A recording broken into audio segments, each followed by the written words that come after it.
So it's morning and we woke up to a bit of a surprise. It turns out Michael won the poll at the end of the last episode to become the Grand Mystic Pumbaa of the Wayfaring trip. I have no idea how that happened.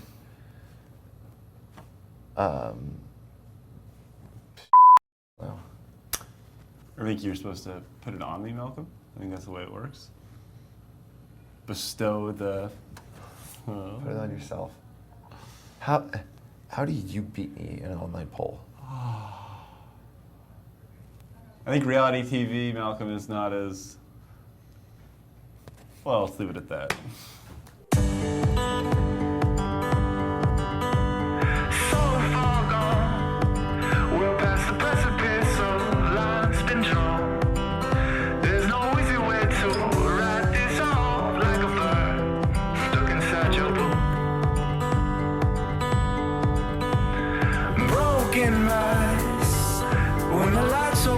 The eyes distract, and the ship it drifts off towards the black clouds looming in the sky. In the spirit of fixing our mojo, we've come to Tuscaloosa, Alabama. Now, this area was ravaged by a tornado just a few short years ago, and the process of rebuilding is still going on, and we're hoping that through our efforts today, we can help both their community and our luck.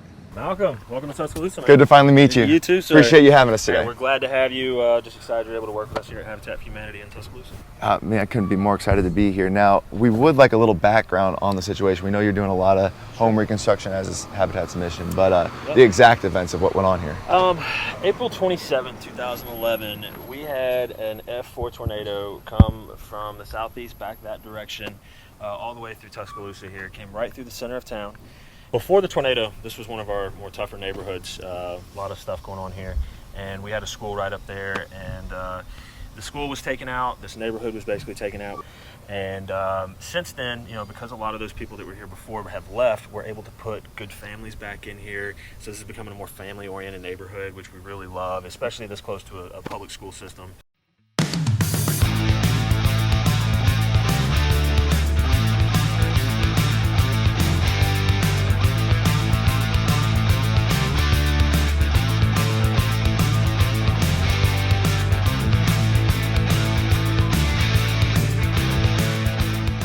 So Jen, tell me how you got involved with Habitat for Humanity here in Tuscaloosa. I got involved with Tuscaloosa through my church, Ransomville for Methodist in Ransomville, New York, and we came here yesterday. Why is it so important for you to volunteer your time with Habitat for Humanity Tuscaloosa? It is really important for me to involve my time with Habitat for Humanity because it makes me feel like I'm making a difference. I've always, growing up, wanted to make a difference, and I feel like this is one way that I can.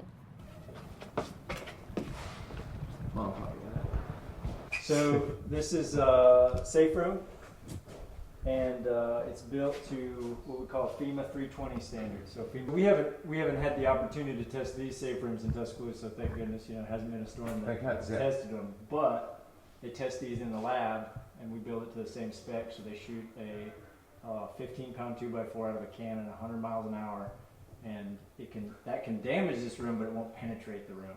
In other words, it could put a dent in the wall there, but you'd still be safe inside with a 2x4 going 100 miles an hour. How do you get that job? Like the guy who fires 2x4s in a room.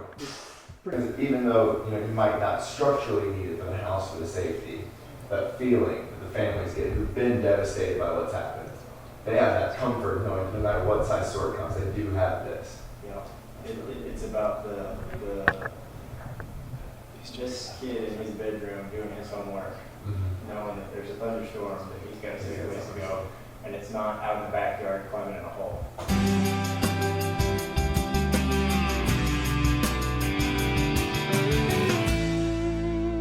So me and the boys have been working on the same house all day, and because they're not as physically toned as I am, I can tell they're wearing down. So I've decided to deliver very healthy sustenance in the most epic way possible.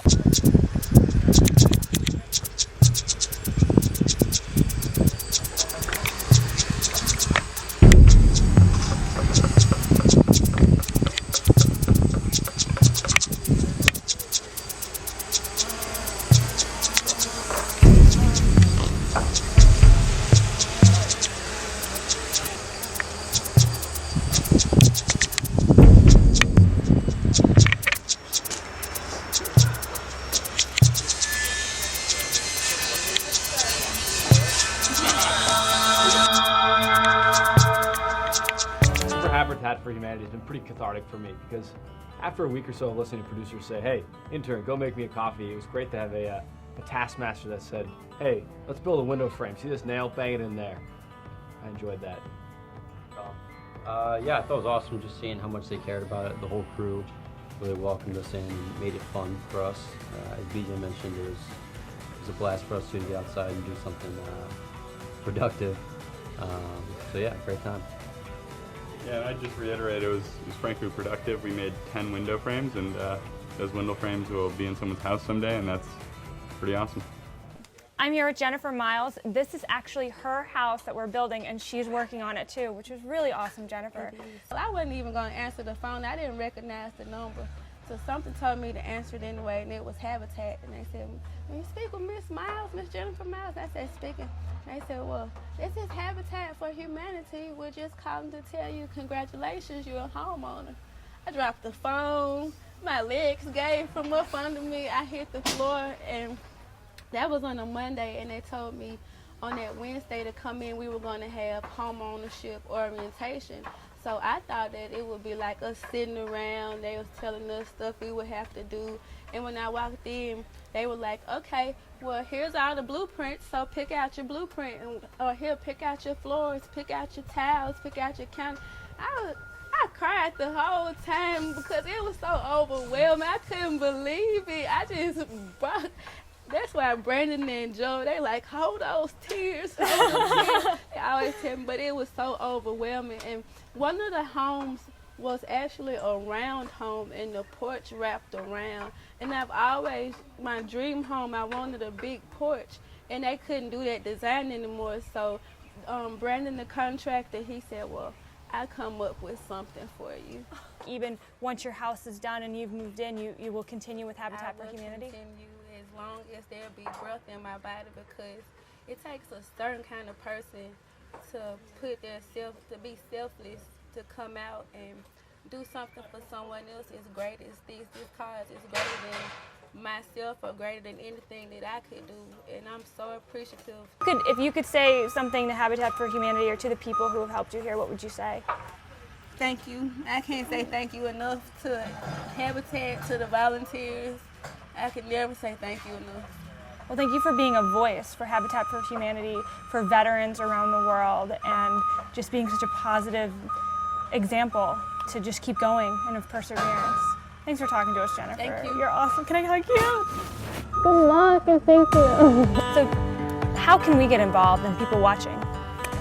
We're still always accepting volunteers. You know, we've got a calendar to kind of fill out and make sure we've got houses to work on, but for the most part, we're signing people up still.